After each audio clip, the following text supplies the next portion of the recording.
Download now. CC Learning app. Hi all, welcome to competitive crack. ഞാൻ അശ്വതി ജോഷി. നിങ്ങളിൽ പലരും കഴിഞ്ഞ തവണ സെറ്റ് എക്സാം എഴുതിയതും അഗ്രിഗേറ്റ് ക്ലിയർ ചെയ്യാൻ വളരെ ബുദ്ധിമുട്ടിയവരും ആണ് അല്ലേ? പലരും ഞങ്ങളെ വിളിച്ച് ആ ഒരു ബുദ്ധിമുട്ട് പറഞ്ഞിരുന്നു. അതായത് സബ്ജക്ട് പേപ്പറിനും ജനറൽ പേപ്പറിനും പാസ്സായവരാണ് കൂടുതൽ പേരും, പക്ഷേ അഗ്രിഗേറ്റ് ക്ലിയർ ചെയ്യാൻ സാധിച്ചില്ല. എന്തുകൊണ്ട് എന്നുള്ളത് നിങ്ങൾ സ്വയം വിലയിരുത്തണം. സെൽഫ് അസസ്മെന്റ് വളരെ പ്രധാനമാണ്. എന്നിരുന്നാൽ മാത്രമേ സെറ്റ് എക്സാം ക്ലിയർ ചെയ്യാൻ പറ്റുള്ളൂ. അത് മനസ്സിലാക്കി പഠിച്ചാൽ മാത്രമേ നമുക്ക് മുന്നോട്ട് നീങ്ങാൻ പറ്റുള്ളൂ.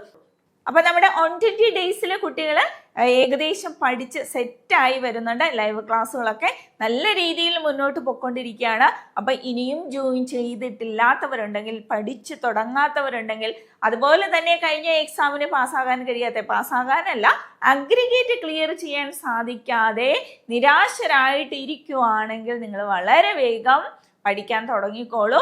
നിങ്ങൾക്ക് വളരെ വ്യക്തമായിട്ട് അറിയാവുന്നതാണ്, പെർസെൻറ്റേജ് താഴേക്ക് പോയിക്കൊണ്ടിരിക്കുകയാണ്. അതിൻ്റെ കാരണം എന്താണ്? പെർസെൻറ്റേജ് താഴേക്ക് പോകാൻ കാരണം എന്താണ്? ഡിഫിക്കൽട്ടി ലെവൽ കൂടുന്നത് കൊണ്ടാണ്. നിങ്ങൾക്ക് വ്യക്തമായിട്ട് അറിയാം, കഴിഞ്ഞ എക്സാമിന് നെറ്റിന്റെ ലെവലിലേക്ക് ക്വസ്റ്റ്യൻസ് പോയി. അതെന്തുകൊണ്ടാണ്?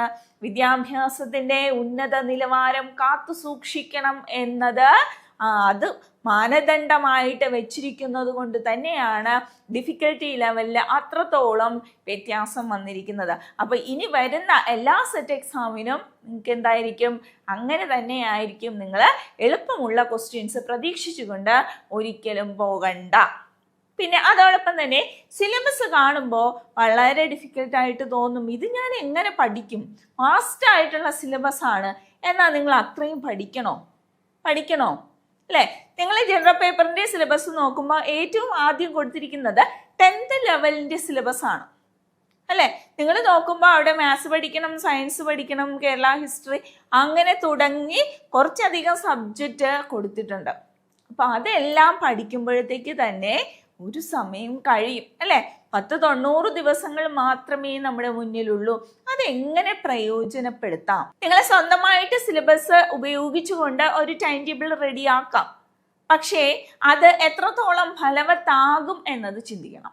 അപ്പോൾ ഇവിടെ വർഷങ്ങളായി ഞങ്ങൾ ഫോളോ ചെയ്യുന്ന ഒരു മെത്തേഡുണ്ട്. ആ മെത്തേഡിൽ ഡിഫിക്കൽട്ടി ലെവലിന്റെ വ്യത്യാസത്തിനനുസരിച്ച് ഓരോ പ്രാവശ്യവും ടൈം ടേബിളിൽ ഞങ്ങൾ ചേഞ്ചസ് വരുത്തുന്നുമുണ്ട്. അതോടൊപ്പം തന്നെ ക്ലാസ് പാറ്റേണിലും വ്യത്യാസം വരും.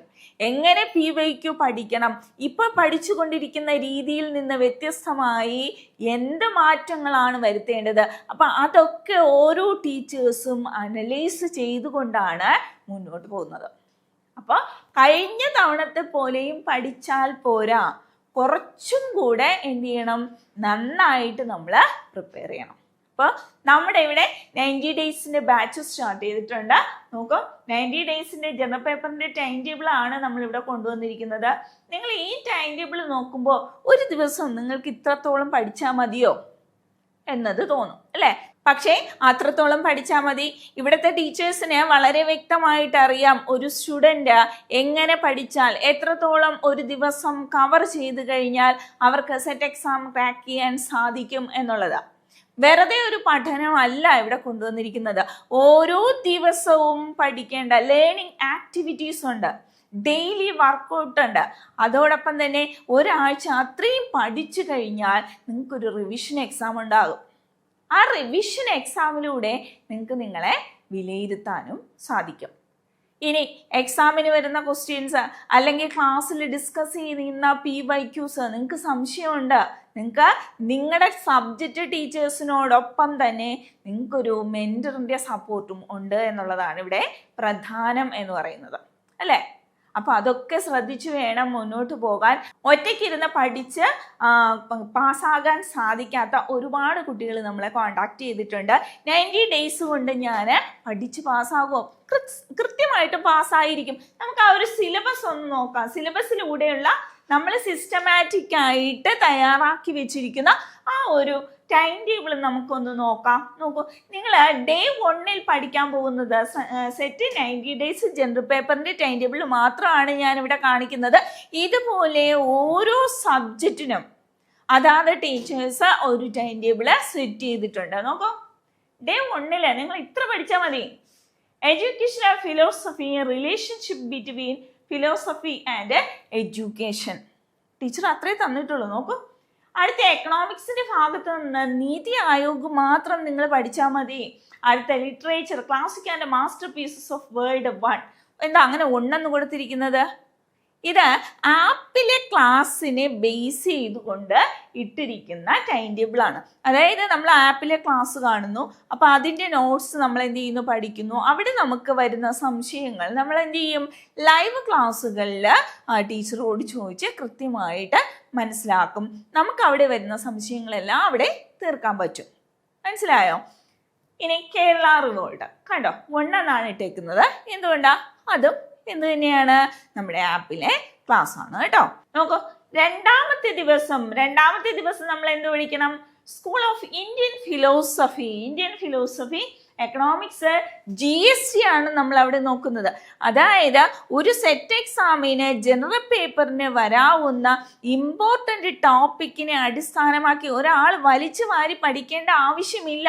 അങ്ങനെ പഠിച്ചു കഴിഞ്ഞാൽ നിങ്ങൾ പാസ്സാകില്ല. 1, 2, 3, 5, 7 തവണയൊക്കെ എഴുതി കഴിഞ്ഞാലും നിങ്ങളുടെ അവസ്ഥ സെയിം തന്നെ ആയിരിക്കും. വലിച്ചു വാരി പഠിക്കണ്ട. എവിടുന്ന് പഠിക്കണം, എങ്ങനെ പഠിക്കണം, ഏത് ക്വസ്റ്റ്യൻസ് ഒക്കെ ഡിഫിക്കൽട്ടി ലെവൽ വരാൻ ചാൻസ് ഉണ്ട്, സിസ്റ്റമാറ്റിക് ആയിട്ട് പഠിച്ചേ മതിയാകൂ. സ്റ്റേറ്റ്മെന്റ് ടൈപ്പ് ചോദ്യങ്ങളെ എങ്ങനെ നേരിടണം, ഇതൊക്കെ അറിഞ്ഞു പഠിക്കണം. നോക്കൂ, ഇവിടെ വന്നിരിക്കുന്നത് സെക്കൻഡ് ഡേയിൽ school of Indian philosophy economics GST ആണ്. Literature classic and masterpiece of world 2 ആണ്. അവിടെ ക്ലാസ് 2 ആണ് നിങ്ങൾ കാണേണ്ടത്. നോക്കൂ, കേരള റിവോൾട്ട് വരുമ്പോൾ 2 ക്ലാസ് ആണ് കേട്ടോ. അതുപോലെ day 3 Buddhism economics 5-year plan 1 ആണ് നിങ്ങൾ നോക്കേണ്ടത്. Literature classic and masterpiece of world 3 ആണ്. കേരള റിവോൾട്ട് 3 ആണ്. 4ാമത്തെ ദിവസം Jainism and Islamic thought economics 5-year plan 2, literature major art forms in India. Kerala revolt 4 ആണ് പഠിക്കേണ്ടത്. ഐഡിയലിസം അടുത്ത 5ാമത്തെ ദിവസം. ഐഡിയലിസം എക്കണോമിക്സ് ബാങ്ക് ആണ് പഠിക്കാനുള്ളത് അല്ലെ. ബാങ്കിങ് മേഖലയിൽ നിന്നൊക്കെ എപ്പോഴും ചോദ്യങ്ങളാണ് വരുന്നത്. ഐഡിയലിസം നിങ്ങൾ ക്വസ്റ്റ്യൻ പേപ്പർ കണ്ടിട്ടുണ്ടോ? വെറുതെ 2 or 3 ക്വസ്റ്റ്യൻ പേപ്പർ ചെയ്തിട്ട് കാര്യമില്ല. 2016 മുതൽ ഈ 2026 വരെയുള്ള ചോദ്യങ്ങളും നിങ്ങൾ കണ്ടിരിക്കണം. എന്നാലേ നിങ്ങൾക്ക് അതിൻ്റെ ലെവല് മനസ്സിലാക്കാൻ പറ്റുള്ളൂ കേട്ടോ. കേരള റിവോൾട്ട് 5 ഇത്രയാണ് നോക്കേണ്ടത് കേട്ടോ. Economics bank, literature art dance part 1, Kerala revolt 5. അപ്പോൾ ആപ്പിലെ ക്ലാസ്സിനെ ബേസ് ചെയ്തുകൊണ്ടാണ് ഇവിടെ കൊടുത്തിരിക്കുന്നത്. നമുക്ക് 6ാമത്തെ ദിവസം എന്ത് പഠിക്കും? നിങ്ങൾ ചിലർ പഠിക്കുമ്പോൾ ഈ ഐഡിയലിസം നാച്ചുറലിസം ഇതെല്ലാം ഒറ്റ ദിവസം കൊണ്ട് പഠിക്കും അല്ലേ. അപ്പോൾ ഇവിടെ ഞങ്ങൾ അങ്ങനെയല്ല കൊടുത്തേക്കുന്നത്. 6ാമത്തെ ദിവസം നിങ്ങൾ നാച്ചുറലിസം പഠിച്ചാൽ മതി കണ്ടോ. അടുത്ത economics RBI and monetary regulations ആണ് നോക്കേണ്ടത്. അടുത്ത ലിറ്ററേച്ചർ ആർട്ട് ഡാൻസ് പാർട്ട് 2ഉം 3ഉം ആണ് നോക്കേണ്ടത് കേട്ടോ. കേരള റിവോൾട്ട് 6. 7ാമത്തെ ദിവസം അവിടെ റിവിഷൻ ആണ് വരുന്നത്. അപ്പൊ ഈ ടൈം ടേബിളിനെ ബേസ് ചെയ്തുകൊണ്ട് നോക്കൂ. വീണ്ടും 8ാമത്തെ ദിവസം കണ്ടോ, പ്രാഗ്മാറ്റിക്സ് ഒക്കെ അവിടെ വരുന്നുള്ളൂ. 9, 10, 11, 12, 13. 14ാമത്തെ ദിവസം വരുമ്പോൾ റിവിഷൻ. എപ്പോഴും റിവിഷന് പ്രാധാന്യം നൽകി തന്നെ പഠിക്കണം. നിങ്ങൾ വീട്ടിലിരുന്ന് ഒറ്റയ്ക്ക് പഠിച്ചു കഴിഞ്ഞാൽ ഒരു പക്ഷേ റിവിഷന് പ്രാധാന്യം കൊടുക്കില്ല. ഈ സിലബസിനെ ഇങ്ങനെ വായിച്ച് പഠിച്ച് മുന്നോട്ട് പോവുക മാത്രമായിരിക്കും ചെയ്യുക. അതുപോലെ തന്നെ മോക്ക് ടെസ്റ്റുകൾ എഴുതാൻ പറ്റില്ല, ഡെയിലി ആക്ടിവിറ്റീസ് ചെയ്യാൻ പറ്റില്ല, വർക്കൗട്ടുകൾ ചെയ്യാൻ പറ്റില്ല. ഇവിടെ CCയിലെ ഓരോ ഉദ്യോഗാർത്ഥിയും കഴിഞ്ഞ തവണ എങ്ങനെ പാസ്സായി എന്ന് ചോദിച്ചാൽ, എങ്ങനെ അഗ്രിഗേറ്റ് ക്ലിയർ ചെയ്തു എന്ന് ചോദിച്ചാൽ അവർക്ക് ഒരൊറ്റ ഉത്തരമേ ഉണ്ടാവുള്ളൂ. അവരെല്ലാവരും പറഞ്ഞ കാര്യമാണ്. CC പറഞ്ഞ അതേ വേയിൽ ഞങ്ങൾ പോയി, സിസ്റ്റമാറ്റിക് ആയിട്ട് പോയി, അഡീഷണൽ ആയിട്ട് ഞങ്ങൾ ഒന്നും നോക്കിയില്ല. ഞങ്ങളുടെ സ്റ്റുഡൻസിൻ്റെ റിവ്യൂവിൽ എടുത്തു നോക്കിയാൽ മിക്ക കുട്ടികളും പാസ്സായ മിക്ക കുട്ടികളുടെയും അഭിപ്രായം ഇതാണ്. അതായത് നിങ്ങൾ വലിച്ചു വാരി പഠിക്കണ്ട എന്നുള്ളതാണ്. മാത്രമല്ല നിങ്ങൾക്ക് വളരെ വ്യക്തമായിട്ട് അറിയാവുന്നതാണ്, ഇനി മുന്നോട്ട് പോകുന്ന കാലഘട്ടങ്ങളിൽ സെറ്റ് കൊണ്ട് നിങ്ങൾക്ക് ഓപ്പർച്യൂണിറ്റികൾ വർദ്ധിക്കുക മാത്രമേ ഉള്ളൂ അല്ലേ. ഇനി കാറ്റഗറി 9, 10, 11, 12 ക്ലാസ്സുകൾ ഒറ്റ കാറ്റഗറി ആക്കുമ്പോൾ അവിടെ സെറ്റ് നിർബന്ധമായിട്ട് വരും. അപ്പോൾ ഉറപ്പായിട്ടും നിങ്ങൾ സെറ്റ് ക്വാളിഫൈ ചെയ്തിരിക്കണം. അപ്പം ഇനിയും മടിച്ചിരിക്കേണ്ട, നോട്ടിഫിക്കേഷൻ വരട്ടെ വന്നിട്ട് പഠിക്കാം എന്നൊന്നും കരുതി ആരും ഇരിക്കണ്ട. അപ്പം ഈ ഒരു രീതിയിലാണ് നമ്മുടെ ടൈം ടേബിൾ മുന്നോട്ട് പോവുക കേട്ടോ. കണ്ടോ 59ാമത്തെ ദിവസം, 70ാമത്തെ ദിവസം റിവിഷൻ, 77ാമത്തെ ദിവസം റിവിഷൻ, 84 ലാസ്റ്റ് ആകുമ്പോൾ ഓരോ ഡേയ്സിലെയും റിവിഷൻ. കണ്ടോ, unit 1, unit 2, unit 3, unit 4, unit 5, unit 6. ഈ മോഡൽ എക്സാം വെറും ഒരൊറ്റ മോഡൽ എക്സാം അല്ല. കഴിഞ്ഞ തവണ എക്സാം എഴുതിയ കുട്ടികളെല്ലാം ഒരേ സ്വരത്തിൽ പറഞ്ഞതാണ് അത് ഞങ്ങൾക്ക് വളരെയധികം പ്രയോജനം ചെയ്തു എന്ന്. മോഡൽ എക്സാം ഏകദേശം 15 എണ്ണമാണ്.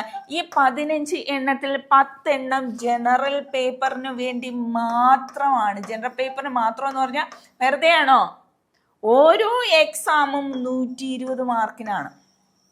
ഇത് എഴുതുന്നതോടുകൂടി നിങ്ങൾ എന്ത് ചെയ്യും? സെറ്റായിരിക്കും. അപ്പോൾ ഇത്രയും മോഡൽ എക്സാം എഴുതിയവരാണ് ഇവർ എത്രയും പേരും. ഒരാൾക്ക് പോലും മോഡൽ എക്സാം ഒഴിവാക്കുന്നില്ല. നമ്മുടെ ഓരോ സ്റ്റുഡൻറ്റും ഈ 15 മോഡൽ എക്സാമും എഴുതിയവരാണ്. അതിനുള്ള തെളിവാണ് നമ്മുടെ ഈ റിസൾട്ട് എന്ന് പറയുന്നത്. അപ്പോൾ അടുത്ത തവണ നിങ്ങളായിരിക്കണം ഈ പോസ്റ്ററിൽ. നിങ്ങൾ ഓരോരുത്തരും സെറ്റ് പാസ്സാകണം.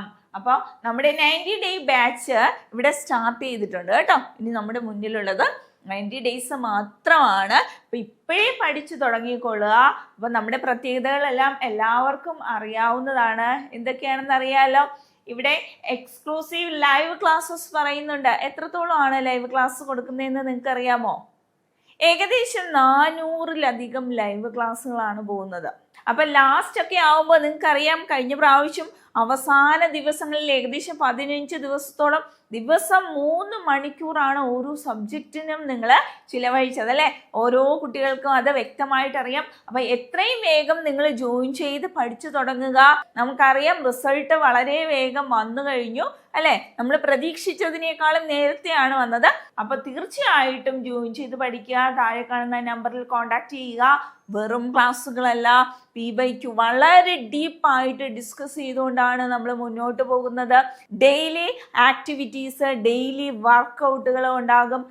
അതുപോലെ വീക്ക്ലി റിവിഷൻ ഉണ്ടാകും. മോക്ക് ടെസ്റ്റുകൾ എഴുതി തന്നെ നിങ്ങൾ മുന്നോട്ട് പോവുക.